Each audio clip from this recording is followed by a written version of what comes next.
General Hospital spoilers reveal that. The show has walked with me through so many seasons of love, loss, and second chances, and lately the stories feel especially warm and urgent, the kind that make me lean forward just a little closer to the screen. What's happening right now with Curtis Ashford and Jordan Ashford has me reflecting on how the writers keep finding fresh ways to test the bonds between longtime characters while reminding us why we care so deeply about this town and its people. The latest adjustments center on Curtis and Jordan's desperate need to understand exactly who caused that terrible car accident that left Jordan so seriously injured.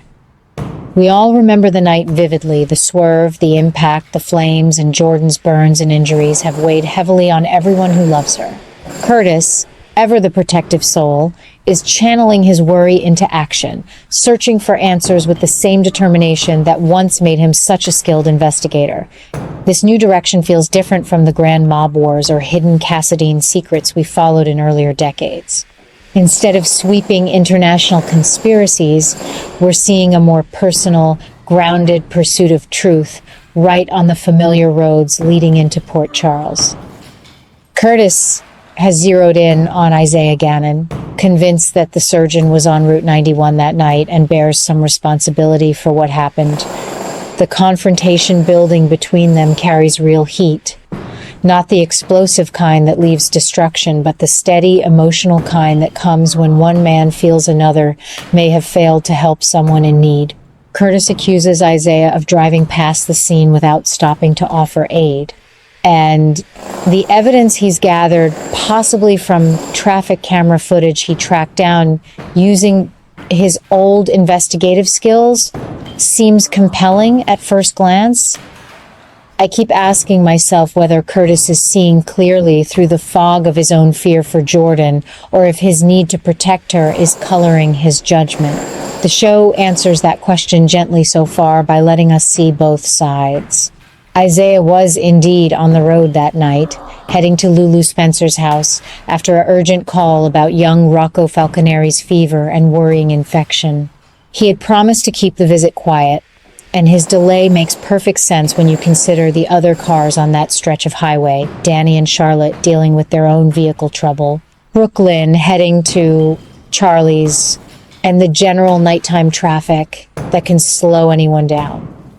The writers are proving here how one small timing issue can be misinterpreted when emotions run high, creating a fresh layer of tension that feels authentic and human rather than contrived. What adds even more intrigue is the way Isaiah's alibi isn't holding up as neatly as it might in older storylines. Back in the day when suspicions fell on someone, we often got clear-cut proof or dramatic confessions under pressure. This time the adjustments feel more nuanced. Stella Henry, Curtis's beloved aunt, who has always spoken her mind with that wonderful mix of wisdom and fierce family loyalty, is receiving information that seems to complicate the picture further. Stella's involvement brings a comforting familiarity. She has guided Curtis through so many chapters of his life, and her new perspective is sparking its own quiet adjustments in how the family processes the accident. Some viewers might see her input as meddling, but I see it as the natural role of a woman who has watched her nephew grow from a young man into the steady protector he is today. Her words are planting seeds of doubt and forcing everyone to look a little deeper, which proves the show is willing to let supporting characters drive meaningful change rather than staying in the background. This suspicion has Curtis wondering whether someone larger stands behind Isaiah, perhaps a powerful force or hidden connection that could explain why the doctor was in exactly the wrong place at the wrong time. The idea of a bigger hand at play raises the stakes in the most engaging way, making Curtis feel the weight of needing to act not just for Jordan, but for the safety of everyone in Port Charles. I love how this differs from the original Curtis arcs we enjoyed years ago, when his investigations often stayed more personal or tied directly to his security work. Now he's stepping into a protective role for the whole community, driven by love and a deep sense of responsibility. It shows real growth in the character, and it gives Donnell Turner beautiful material to work with, that quiet intensity mixed with heartfelt concern that makes Curtis so watchable. The obsession building here isn't dark or unpleasant. It's the healthy kind, born from genuine care. Curtis needs to know the truth to help Jordan heal, both physically and emotionally, and to prevent anything like this from happening again. Jordan's recovery has been painful to watch, yet it also highlights her strength, the same resilience that has always made her such a compelling presence on the show. Seeing Curtis fight for answers while she focuses on getting stronger creates a beautiful partnership dynamic, even amid the strain. The writers handle the tension with such care, never letting it turn bitter, but instead letting it reveal the depth of feeling between these characters and their extended family. As a longtime viewer who has cheered for Curtis through his paralysis, his complicated romances, and his journey back to wholeness, I appreciate how this storyline honors his past while moving him forward. The accusation against Isaiah isn't just about blame. It's about a man who refuses to let harm come to the people he loves without understanding why. Stella's adjustments to the information she receives add that warm family layer. I've always treasured the Ashfords, and Henrys have always felt like extended relatives to me after all these years. And the possibility of a larger force at work keeps the air in Port Charles feeling charged with possibility, the friendly kind that promises more revelations and deeper connections ahead. I sit here after each episode replaying the quiet glances, the careful questions, and the steady determination in Curtis's eyes, feeling grateful that General Hospital still knows how to deliver stories that touch the heart without ever losing their gentle warmth. The new adjustments around the accident investigation, Curtis's pointed accusations toward Isaiah, Stella's meaningful input, and the growing sense that Curtis must act to safeguard the town all blend together into something special. It's proof that the show continues to evolve in satisfying ways, giving us the suspense of unanswered questions wrapped in the comfort of familiar faces and enduring relationships. The heat is there in every scene, not the uncomfortable kind, but the inviting warmth of people caring deeply and refusing to look away from the truth.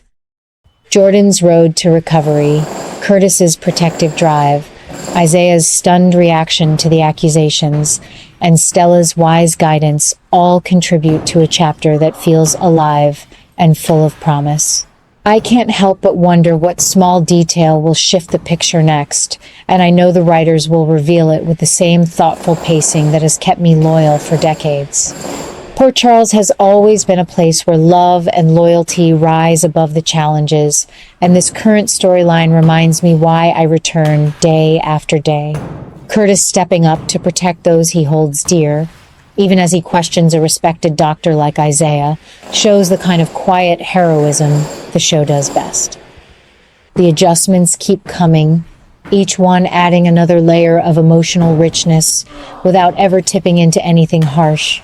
I'll be right here in my chair, heart full and spirits engaged, savoring every moment, because the best part is knowing that in General Hospital, the people we've grown to love keep finding ways to heal, to question, and to come together when it matters most. The air feels electric with friendly anticipation right now, the kind that makes me smile as I think about tomorrow's episode and all the gentle surprises still waiting.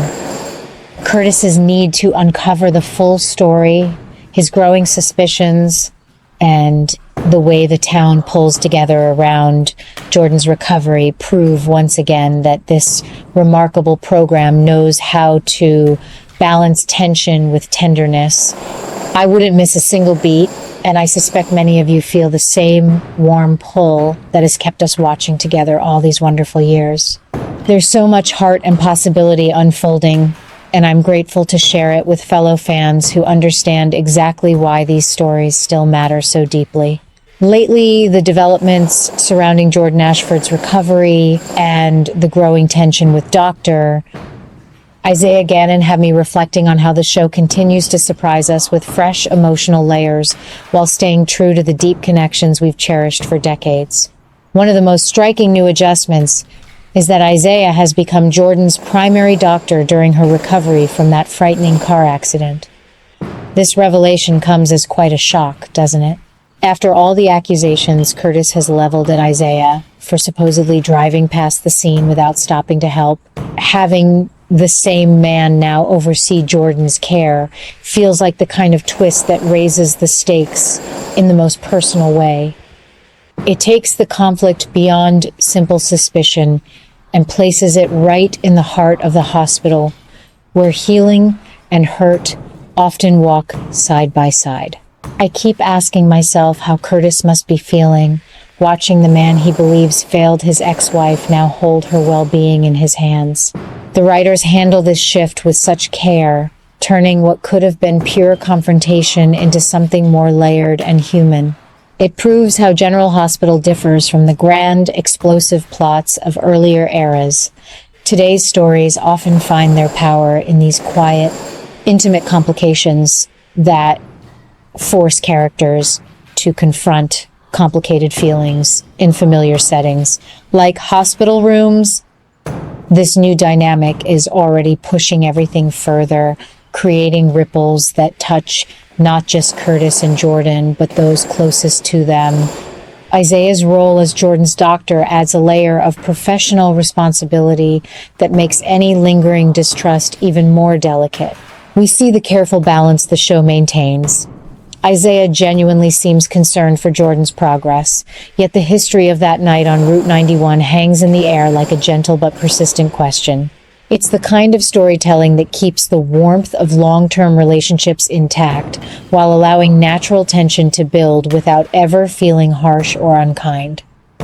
What truly heightens the anticipation is the possibility that Isaiah, feeling unfairly accused and stung by Curtis's repeated confrontations, might choose to strike back in some way as a form of defense or retaliation. I've seen enough storylines over the decades to know how hurt pride can sometimes lead good people to regrettable choices, and this one feels charged with that very human potential.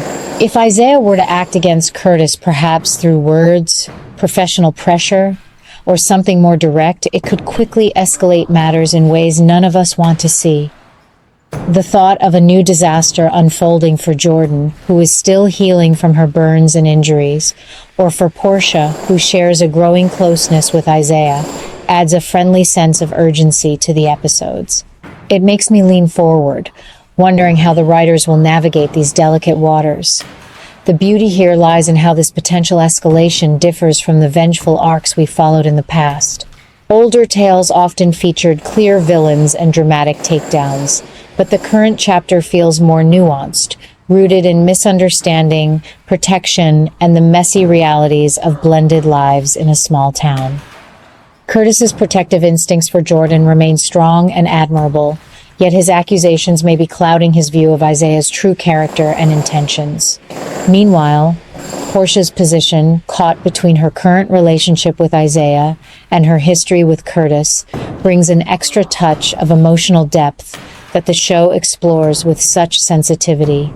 A new catastrophe for Jordan or Portia wouldn't feel right in a cruel sense. Instead, it would serve as a catalyst for growth, forgiveness, and the kind of healing conversations that have always made General Hospital special. I sit here after each episode, teacup in hand, appreciating how these adjustments keep the canvas alive with possibility. Isaiah caring for Jordan creates an unexpected closeness that could either bridge gaps or widen them, depending on how everyone responds. The risk of retaliation from Isaiah adds just enough suspense to make the days between episodes feel pleasantly anticipatory, the friendly kind that reminds me why I've stayed loyal for so long. Will cooler heads prevail, or will pride push things further before clarity arrives? The show tends to answer such questions with grace, often revealing that understanding and compassion ultimately win out in Port Charles.